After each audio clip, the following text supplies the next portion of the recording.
Subscribe now and press the bell icon. Never miss an update. नमस्कार मित्रों, स्वागत करता हूं सबका इस YouTube चैनल पर जिसका नाम है study with PL Lodha. REET Hindi का मॉडल पेपर नंबर 15 लेकर आया हूं साथियों। न्यू पैटर्न और नए सिलेबस पर आधारित ये पूरे के पूरे 30 क्वेश्चन संपूर्ण सिलेबस से, जो आपके जितना भी सिलेबस है वहीं से ये 30 क्वेश्चन बनाए गए हैं। हिंदी शिक्षण के अंतर्गत टेस्ट नंबर कौन सा है? 15 है। 25 अगर सही कर दोगे तो मैं तो मानूंगा नहीं कि 25 कर दोगे, लेकिन कर दिया तो फिर आपकी तैयारी लाजवाब है साथियों। तो चलिए वीडियो को शुरू करते हैं। आपके पहला प्रश्न देखेंगे मित्रों। तो साथियों प्रश्न नंबर 1 है आपका, अर्थ के आधार पर वाक्य का प्रकार नहीं है। आज्ञावाचक वाक्य, विधानवाचक वाक्य, संयुक्त वाक्य और नकारात्मक वाक्य। तो मित्रों देखिए, अर्थ के आधार पर आज्ञावाचक भी होता है, विधानवाचक भी होता है, नकारात्मक वाक्य भी होता है, लेकिन संयुक्त वाक्य जैसी कोई चीज़ नहीं होती है। तो साथियों तीसरा विकल्प सही है, ये रचना के आधार पर है। चलिए नेक्स्ट आते हैं प्रश्न नंबर 2 पर। तो साथियों देखिएगा प्रश्न नंबर 2 को, क्रमधारय समास नहीं है। विकल्पों को देखिएगा अब, शुभागमन, गुरु दक्षिणा, नीलोत्पल और चंद्रमुख। तो कौन से शब्द में क्रमधारय समास नहीं है? तो साथियों देखिए, शुभागमन शब्द में, नीलोत्पल शब्द में और चंद्रमुख शब्द में, तीनों में ही विशेषता बताई जा रही है। जैसे चंद्रमा के समान मुख, नीला है जो उत्पल, शुभ है जिसका आगमन। तो यहाँ पर तीनों में तो क्रमधारय समास है, लेकिन गुरु दक्षिणा, तो साथियों गुरु के लिए दक्षिणा, ये तत्पुरुष समास का उदाहरण है। मतलब आपका दूसरा वाला जो विकल्प है ये क्रमधारय समास में नहीं आएगा। तो विकल्प नंबर 2 सही रहेगा साथियों प्रश्न नंबर 2 में। नेक्स्ट आते हैं प्रश्न नंबर 3 पर। देखिएगा प्रश्न नंबर 3 को, सच्चिदानंद शब्द में कौन सी संधि है? स्वर स्वर, व्यंजन व्यंजन, व्यंजन विसर्ग और स्वर और व्यंजन। तो इसको अगर हम संधि विच्छेद करें तो एक शब्द है सत प्लस चित, बराबर शब्द बनेगा सच्चित। क्या बनेगा साथियों? सच्चित शब्द बनेगा। और सच्चित प्लस आनंद बराबर शब्द बनेगा सच्चिदानंद। तो साथियों यहाँ पर दोनों ही जगह सच्चित प्लस आनंद बराबर सच्चिदानंद, तो अर्थात यहाँ पर दोनों ही बार आपके व्यंजन व्यंजन संधि इसमें हो रही है। दूसरा विकल्प सही है साथियों प्रश्न संख्या 3 में। नेक्स्ट आते हैं प्रश्न नंबर 4 पर। साथियों प्रश्न नंबर 4 आपके है, एक आंख से देखना मुहावरे का अर्थ है। काना होना, समान भाव से देखना, अधूरा उपकार करना और कपट भरा व्यवहार करना। तो अगर हम कहते हैं कि एक आंख से देखता है वो सभी को, अर्थात वो सभी के साथ समान भाव रखता है साथियों, किसी के साथ पक्षपात वो नहीं करता है, इसलिए कहा जाता है एक आंख से देखना। तो विकल्प नंबर 2 सही रहेगा आपका प्रश्न संख्या 4 में। नेक्स्ट आते हैं प्रश्न नंबर 5 पर। 5वां प्रश्न है, किस विकल्प के सभी शब्द शुद्ध है?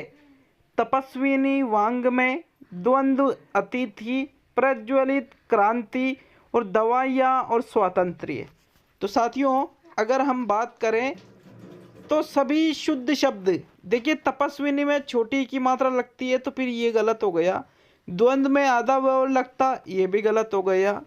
फिर स्वतंत्री शब्द इस प्रकार से नहीं लिखा जाता है साथियों, यहाँ त्रय पूरा नहीं होता है। लेकिन प्रज्वलित और क्रांति को बिल्कुल इसी प्रकार से लिखा जाता है। अर्थात तीसरा जो विकल्प है इसके सभी शब्द कैसे हैं मित्रों? शुद्ध है। विकल्प नंबर 3 सही रहेगा प्रश्न संख्या 5 में। नेक्स्ट आते हैं प्रश्न नंबर 6 पर। निम्न में से विलोम शब्दों का कौन सा युग्म सही है? संग का असंग, आकाश का धरती, अवनत का नत और स्तुति का निंदा। तो साथियों संग का असंग नहीं होता है, आकाश का पाताल होता है, धरती नहीं होता है, अवनत का नत नहीं होता है साथियों, ये गलत है, बल्कि होता है स्तुति का निंदा। किसी की स्तुति मतलब प्रशंसा करना, तो स्तुति का होता है साथियों निंदा। ये जो विलोम युग्म है ये बिल्कुल सही है। मतलब प्रश्न नंबर 6 में आपके चौथा विकल्प राइट रहेगा। चलिए बढ़ेंगे प्रश्न नंबर 7 पर। निम्न में से किस शब्द में उपसर्ग का प्रयोग नहीं हुआ है? प्रहार, विहार, कहार, संहार। तो मित्रों अगर हम बात करें प्रथम विकल्प की, तो प्रथम विकल्प में प्र प्लस हार से प्रहार बना है। बात करें विहार की, तो वी प्लस हार से विहार बना है। बात करें संहार की, तो सम प्लस हार से संहार बना है। अर्थात संहार में सम उपसर्ग है, प्रहार में प्र उपसर्ग है, विहार में वि उपसर्ग है, लेकिन कहार में क कोई उपसर्ग नहीं होता है। इसलिए आपका जो तीसरा विकल्प है साथियों प्रश्न नंबर 7 में, वो ही सही आंसर रहेगा। चलिए नेक्स्ट आते हैं प्रश्न नंबर 8 पे। निम्न में से किस शब्द में संधि व समास दोनों हैं? यज्ञशाला, स्वधर्म, जलोष्मा और पंकज। तो उस शब्द का चयन कीजिएगा जिसमें संधि भी है और जिसमें समास भी है। तो मित्रों यज्ञ प्लस शाला, यज्ञशाला संधि नहीं है। स्व प्लस धर्म, स्वधर्म संधि नहीं है। पंकज में तो कोई संधि नहीं है। अब जलोष्मा में अगर संधि विच्छेद की बात करें तो जल प्लस उष्मा बराबर शब्द क्या बनेगा? जलोष्मा। इसी के साथ में इसमें समास भी है साथियों। तो यहाँ आपका जो तीसरा विकल्प है वो सही है। इसमें संधि भी हो रही है और इसमें समास भी हो रहा है। विकल्प नंबर 3 सही है प्रश्न संख्या 8 में। नेक्स्ट आता है प्रश्न नंबर 9। निम्न में से एक वचन बहुवचन की दृष्टि से सही नहीं है। चूही का चूहियां, जाति का जातियां, दुनिया का दुनिया, परीक्षा का परीक्षाएं। तो साथियों परीक्षा का परीक्षाएं बिल्कुल राइट है, जाति का जातियां बिल्कुल राइट है, चूही का चूहियां यहाँ ये चंद्र बिंदु लगते ही बहुवचन में बदल गया। लेकिन दुनिया का अगर व्याकरण की दृष्टि से देखें तो सही है, किंतु व्याकरण की दृष्टि से ही एक नियम यह है कि जो चीज वर्ल्ड में एक ही हो, यूनिवर्स में, उसका कभी भी बहुवचन नहीं बनता है। तो दुनिया यूनिवर्सल में एक ही है साथियों, इसलिए दुनिया का कोई बहुवचन नहीं होगा। विकल्प नंबर 3 सही रहेगा प्रश्न संख्या 9 में। चलिए नेक्स्ट आते हैं प्रश्न नंबर 10 पर।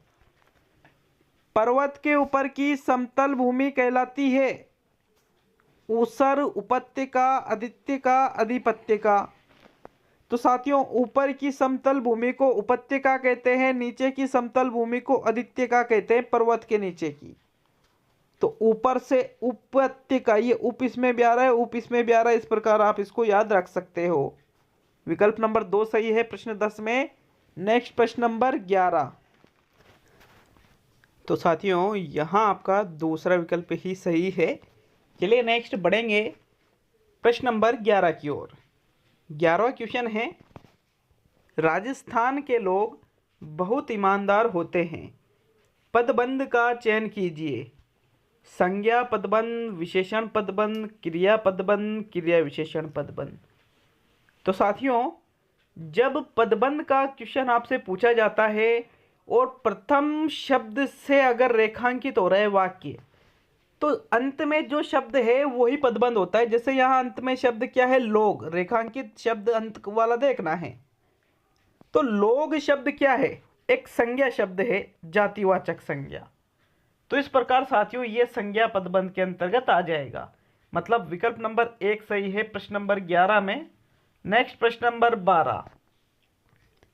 12वां क्वेश्चन है, राजस्थानी शब्द चरणोत का अर्थ है पशुओं के चरने की भूमि, जिस भूमि का कोई उपयोग नहीं लिया जाता हो, फसल को पानी देने की प्रक्रिया और खुदाई के लिए बनाया गया उपकरण। तो साथियों खुदाई के लिए बनाया गया उपकरण तो पहाउड़ा कहलाता है। फसल को पानी देने की प्रक्रिया पाणत कहलाती है। मित्रों ये राजस्थानी शब्दावली है। जिस भूमि का कोई उपयोग नहीं लिया जाता उसको कहते हैं बीड़। क्या कहते हैं? बीड़।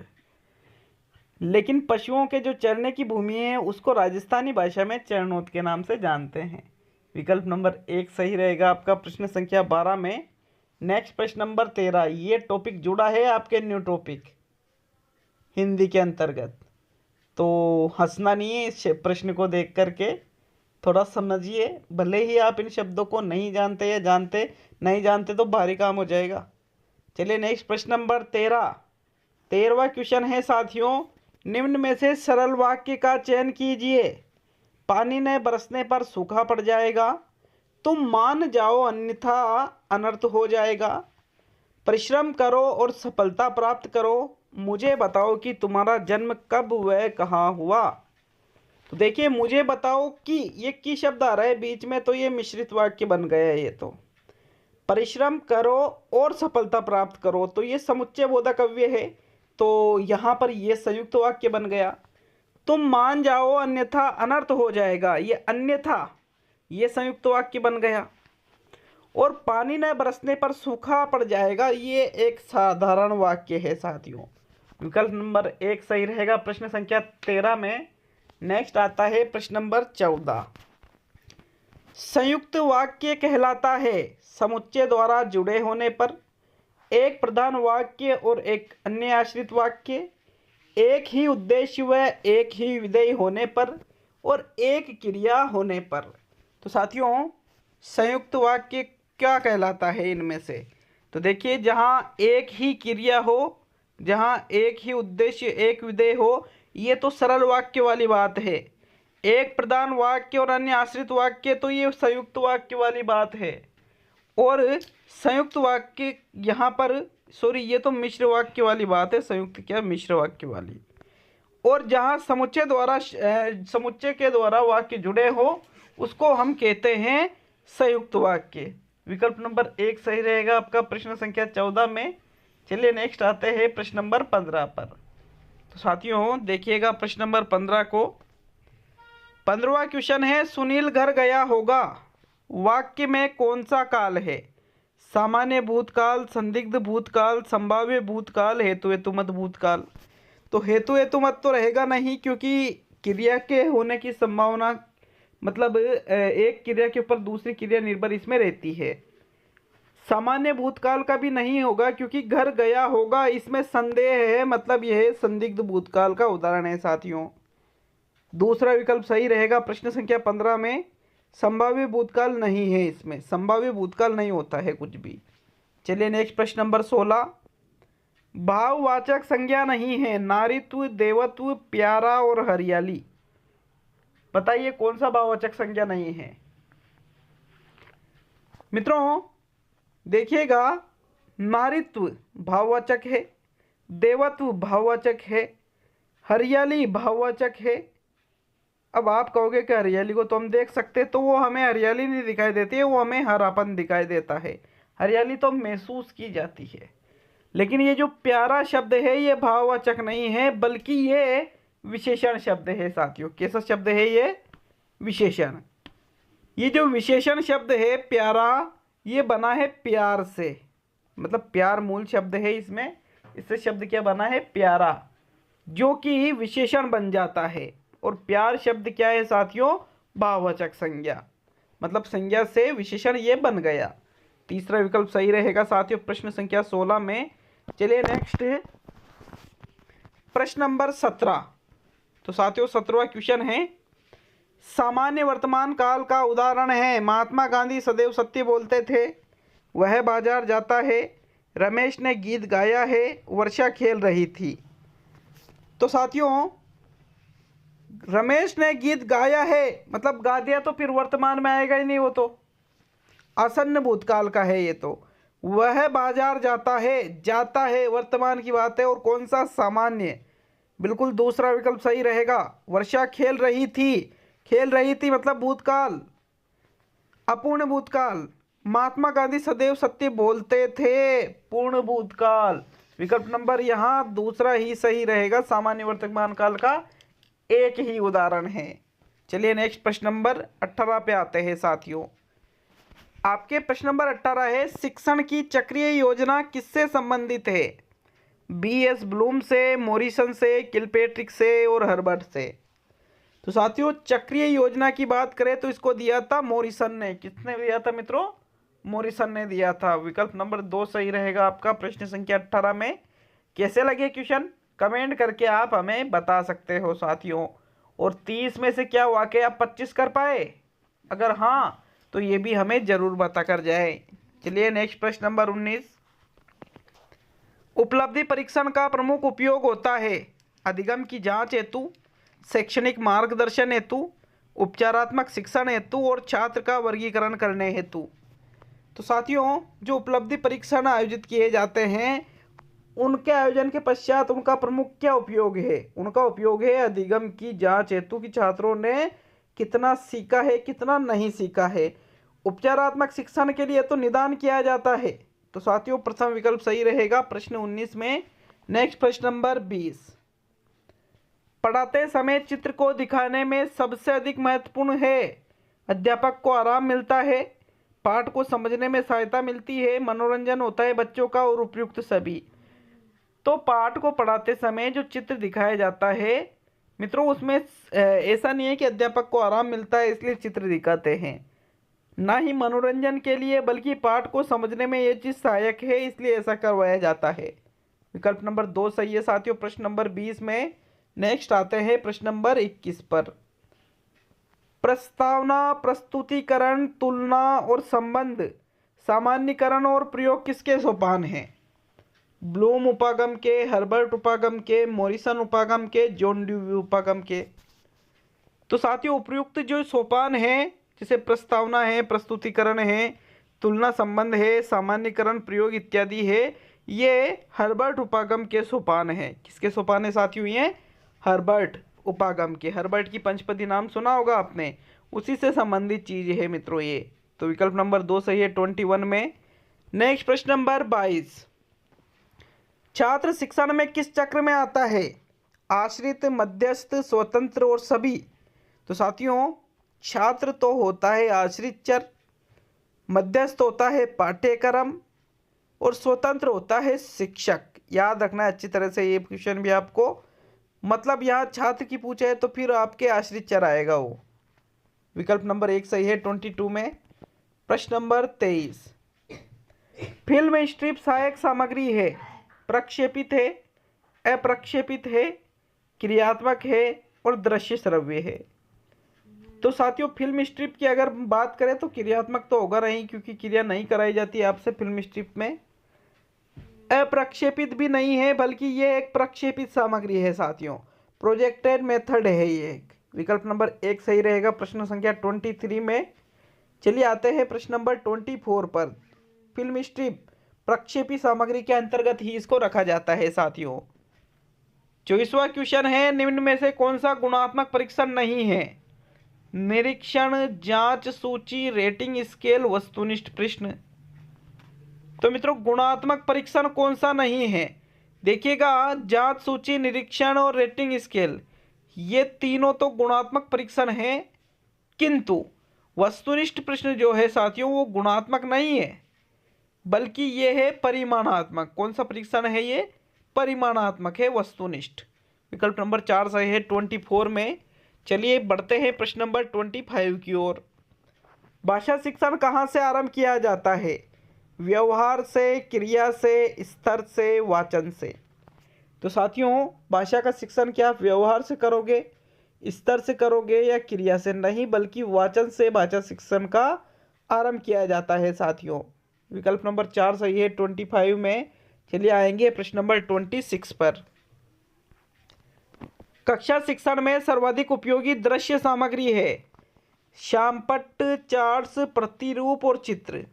तो सर्वाधिक उपयोगी दृश्य सामग्री, सबसे ज्यादा उपयोग किसका किया जाता है साथियों? श्यामपट्ट का किया जाता है। विकल्प नंबर 1 सही रहेगा 26 में। चलिए आते हैं प्रश्न नंबर 27 पर। 27वां क्वेश्चन है, भाषा सीखने सिखाने में आप किसे सबसे अधिक महत्वपूर्ण मानते हैं? दृश्य श्रव्य सामग्री को, बाल साहित्य को, संज्ञानात्मक विकास को और सामाजिक अंतःक्रिया को। तो साथियों, वैसे तो चारों ही ऑप्शन सही लग रहे हैं, लेकिन सबसे महत्वपूर्ण की अगर बात करें भाषा सीखने सिखाने में तो सबसे महत्वपूर्ण होता है सामाजिक अंतःक्रिया, क्योंकि बालक सामाजिक अंतःक्रिया करेगा, समाज के जो लोग हैं उनके साथ बैठकर के अंतःक्रिया यदि करता है, उनके मध्य अंतःक्रिया होती है, तो फिर वो भाषा सीखने का सबसे महत्वपूर्ण साधन माना जाता है। चौथा विकल्प सही रहेगा 27 में। चलिए नेक्स्ट प्रश्न नंबर 28। अधिक विश्वसनीय परीक्षण होते हैं शिक्षक निर्मित, मौखिक परीक्षण, आत्मनिष्ठ परीक्षण और प्रमाणीकृत परीक्षण। तो साथियों सबसे अधिक विश्वसनीय परीक्षण की अगर हम बात करें तो आप यूं नहीं कह सकते कि शिक्षक निर्मित सबसे अच्छे हैं या मौखिक सबसे अच्छे हैं या आत्मनिष्ठ, नहीं, बल्कि जो प्रमाणीकृत परीक्षण होते हैं ये सबसे अधिक विश्वसनीय परीक्षण माने जाते हैं साथियों। विकल्प नंबर 4 सही रहेगा आपका प्रश्न संख्या 28 में। नेक्स्ट प्रश्न नंबर 29। रचना शिक्षण का उद्देश्य है साहित्य सर्जन की प्रेरणा देना, क्रमबद्धता बनाना, सुसंबद्धता और व्याकरण सम्मत कार्य करना। तो साथियों रचना शिक्षण की अगर हम बात करें तो ये इसका मुख्य उद्देश्य साहित्य सर्जन की प्रेरणा देना। क्या है साथियों? साहित्य सर्जन की प्रेरणा देना रचना शिक्षण का मुख्य उद्देश्य होता है। विकल्प नंबर 1 सही है 29 में। और अंतिम और 30वां क्वेश्चन, लेकिन उससे पहले कमेंट जरूर कर दीजिएगा क्या 25 प्लस क्वेश्चन आप इसमें से कर चुके हो सही क्वेश्चन।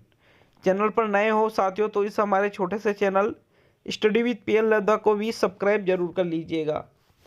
प्रश्न नंबर 30 है, अधिगम की संपूर्णता होती है इकाई योजना में, दैनिक पाठ योजना में, मासिक योजना में, वार्षिक योजना में।